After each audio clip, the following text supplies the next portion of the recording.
My name's Penny. I'm Marcus. And we are Felthams Farm, home to the supreme British champion at the Virtual Cheese Awards, Renegade Monk. So we're thrilled to be here as part of the Virtual Wells Food Festival, and let's show you around our farm.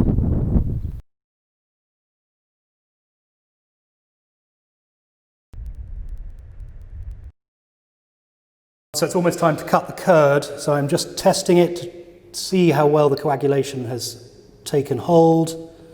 And yep, that's just about ready to cut, so I'm happy with that. I'm now going to cut the curd. What we're looking to do is to cut the curd eventually into nice cubes, and the whey will separate out from the curd, the solid bit of the cheese.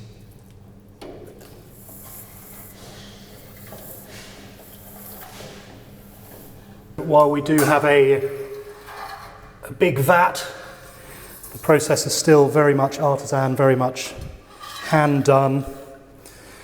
And this vat looks very modern. It is very modern, but what's exciting about it is that it is heated, the milk is heated using ground source heat and topped up with solar energy. So there's nothing coming off the grid, no fossil fuels. So I'm now going to stir the curds. They've been cut, they've been sitting for a bit. You can see the whey has risen to the top, the curds have sunk down. And so I'm stirring them just to agitate them a bit, get them to drive out a little bit more whey. It's quite a gentle process. I don't want to damage the curds too much. So if I went at it very aggressively, you would break up the curd and that would result in a much drier cheese. So this being a soft cheese, I want to keep quite a lot of the whey inside the curd. There's quite a lot that you can tell just from the texture, how it wobbles, how it breaks up, as to how well that renneting has gone. So you can see it's very delicate, it's very soft. So we'll leave that for another few minutes. The curds will sink down to the bottom again, the whey will come to the top, then we'll give it another stir, let it sit again, and then we'll be ready to mould up. So we're just draining off as much of the whey as we can before we start moulding up. This all gets pumped out to a container out there and we can take it straight out to our pigs.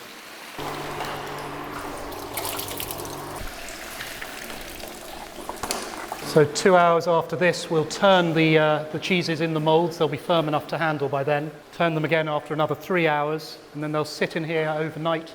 Tomorrow morning they come out of the moulds, we'll salt one side of them. 12 hours later we'll salt the other side, and a day later they'll go into the maturing room where they'll sit for 4 weeks. And then they'll be ready. There are other processes that happen in the maturing room, but they're trademarked.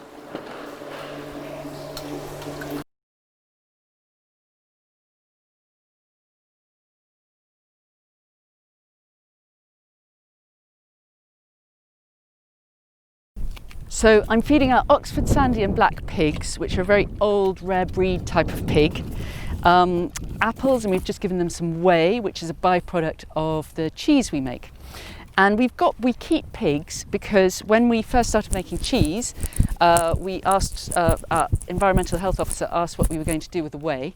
And he said that if we didn't, we had to have it basically taken off by lorry because it's too acidic for our drains.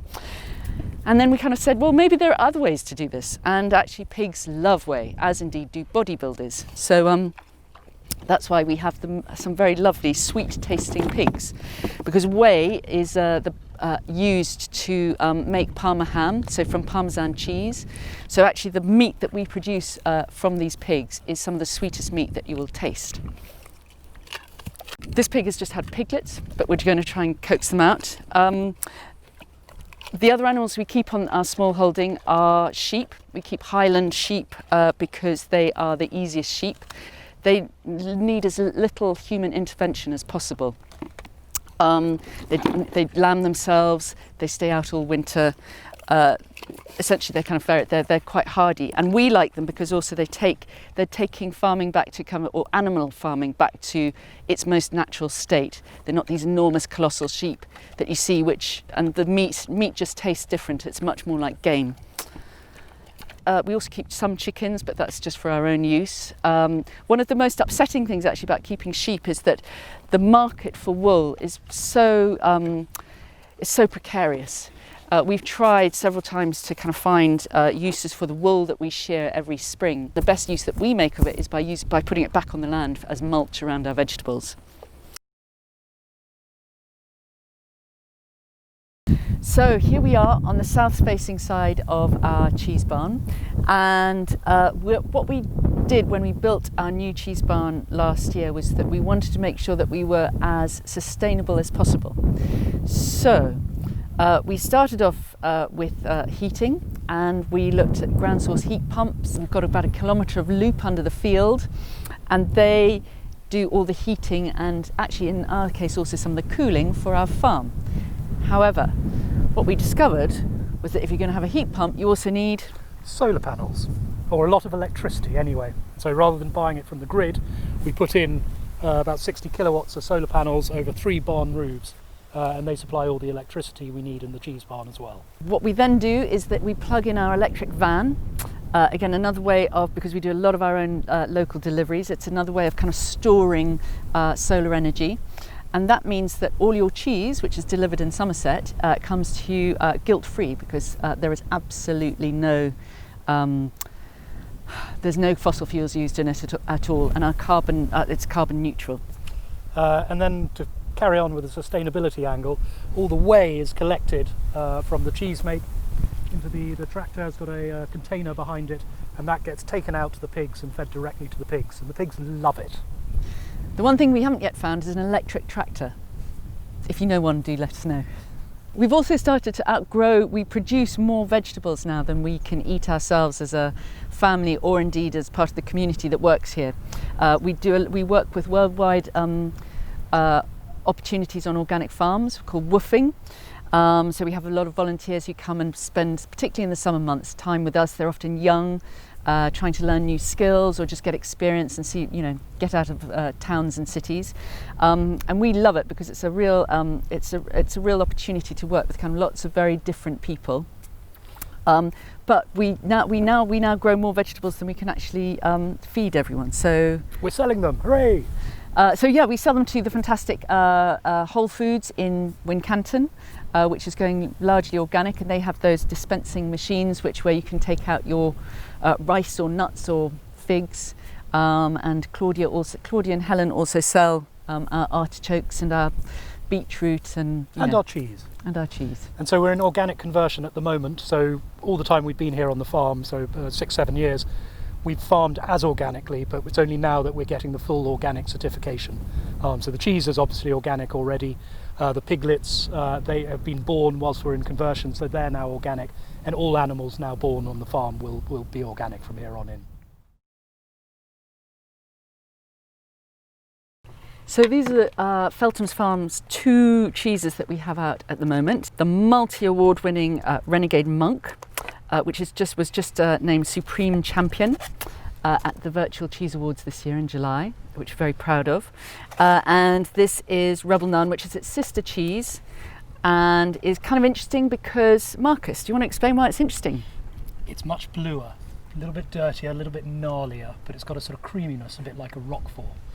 So it is very much the sister cheese, and it's a very similar process, but we add more blue into the mix, and we add one of the other cultures at a different stage, which allows the blue to come through, and less of the rind wash taste. So they are very much related to each other, but if you prefer a bluer cheese, go for the Rebel Nun, and if you like that sort of stinky French style washed rind cheese, go for the Renegade Monk.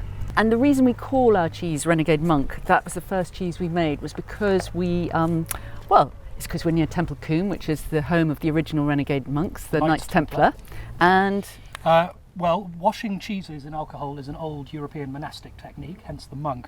But when we made this, we sort of broke the rules. So it's a washed rind, but it's a blue cheese, and that hadn't been done before. And so the purists would go, you can't do that.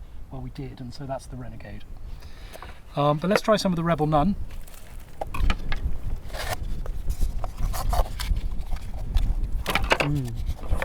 So what's helpful to know about Rebel Nun is that it's actually made to almost the same recipe as this one, but it's an entirely different cheese, and that's the beauty of artisan cheese making. So these haven't been out of the fridge long enough. What we normally recommend is that any soft cheese you take out of the fridge a good 2 or 3 hours before you want to eat it. get it to room temperature is really important in terms of the taste, and it will also help the cheese to relax and start oozing. So this is going to be a little bit on the firm side. But you can see with the Renegade Monk you never really get any blue, occasionally a little bit on the rind, but with the Nun there's much more blue, and sometimes you get the blue veining on the inside as well. One of the jobs we have is to actually try each batch of cheese that's made, and it's quite an arduous process, but actually one we absolutely love. It's lovely. So I think we're happy with that batch.